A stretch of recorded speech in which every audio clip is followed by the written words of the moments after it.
নমস্কার, ঘরে ও বাইরে চ্যানেলের নতুন একটি ভিডিওতে আপনাদের সবাইকে স্বাগত।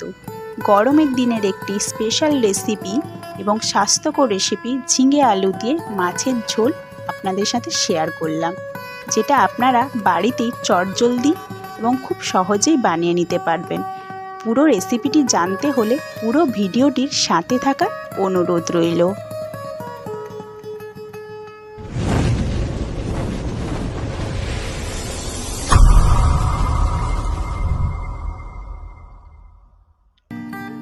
প্রথমেই আমি এখানে 4 টুকরো মাছের পিস নিয়ে নিয়েছি, যেটাকে ভালোভাবে ধুয়ে জল ঝাড়িয়ে তার মধ্যে একে একে হলুদ গুঁড়ো ও লবণ দিয়ে ভালোভাবে ম্যারিনেট করে নেব। ভালোভাবে ম্যারিনেট করা হয়ে গেলে 5 থেকে 10 মিনিটের জন্য রেখে দেব, যাতে মাছের মধ্যে ভালোভাবে লবণ ও হলুদ ঢোকে। এখানে আমি ব্যবহার করেছি 3টি বড় সাইজের ঝিঙে, যেটাকে লম্বালম্বিভাবে কেটে নিয়েছি।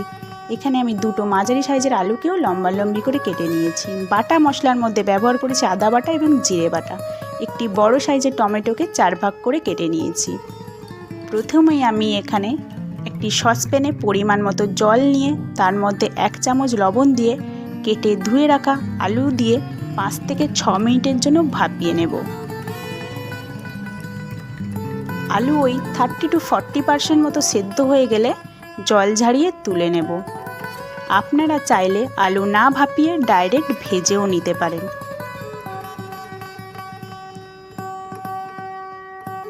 তারপর একটি শুকনো কড়াই চাপিয়ে কড়াই গরম হয়ে এলে পরিমাণ মতো তেল দিয়ে তেল গরম হওয়া পর্যন্ত অপেক্ষা করব। তেল গরম হয়ে এলে তাতে একে একে মাছের পিসগুলো দিয়ে ভালোভাবে ভেজে নেব। এখানে মাছগুলো খুব কড়া করে ভাজবো না, হালকা বাদামি কালার এলেই আমি তুলে নেব। মাছের এক পিঠ ভাজা হয়ে গেছে, এবার আমি উল্টে দিচ্ছি।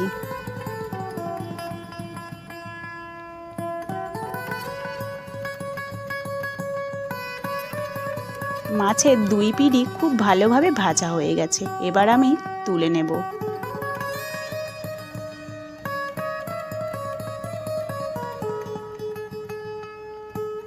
ওই তেলেই আমি ফোড়নের জন্য ব্যবহার করছি 1 চামচ কালো জিরে এবং 2টো কাঁচা লঙ্কা। ফোড়ন ফুটে উঠলে আমি দিয়ে দিলাম বেটে রাখা আদা।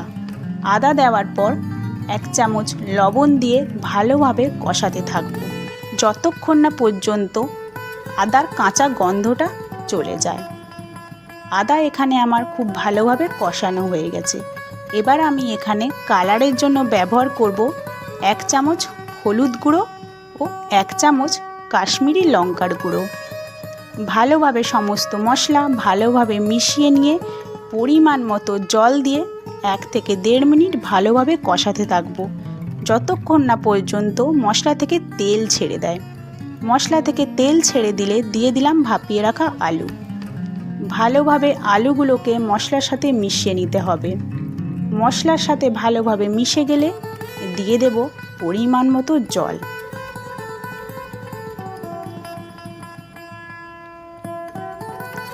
ভালোভাবে হাতা দিয়ে নাড়াচাড়া করে দিয়ে দেব বেটে রাখা জিরে। এখানে আপনারা গুঁড়ো জিরেরও ব্যবহার করতে পারেন।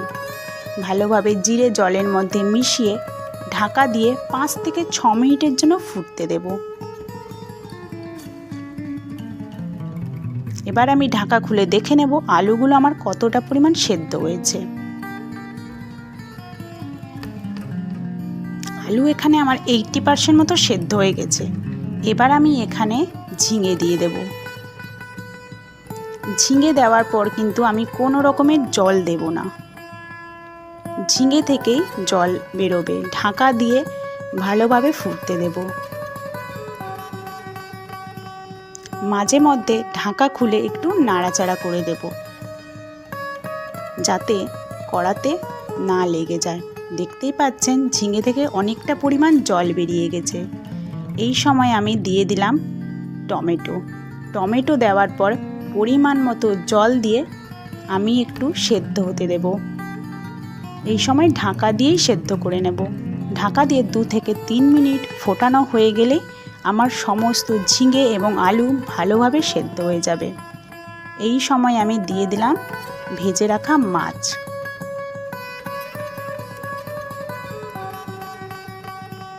সমস্ত সবজি ও মাছ ভালোভাবে মিশিয়ে নিয়ে স্বাদের জন্য ব্যবহার করছি সামান্য পরিমাণ লবণ।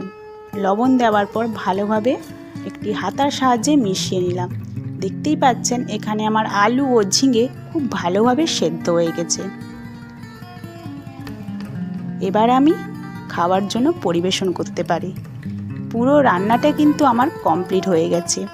আপনারা ঠিক এইভাবেই একবার ঝিঙে আলু দিয়ে মাছের পাতলা ঝোল করে দেখবেন, আশা করি আপনাদের খুব ভালো লাগবে। আর গরম ভাতে তো এই খাবারটা দিলেই একেবারে গরমের দিনে তৃপ্তি ভরে এক থালা ভাত নিমেষেই শেষ করা যায়। তাহলে পুরো ভিডিওটি যদি আপনাদের ভালো লেগে থাকে, ভিডিওটি ছেড়ে যাওয়ার আগে চ্যানেলটি সাবস্ক্রাইব করে দেওয়ার জন্য অনুরোধ রইল। পুরো ভিডিওটির সাথে থাকার জন্য আপনাদেরকে অসংখ্য ধন্যবাদ। পরের ভিডিওতে আপনাদের সঙ্গে আবার দেখা হচ্ছে।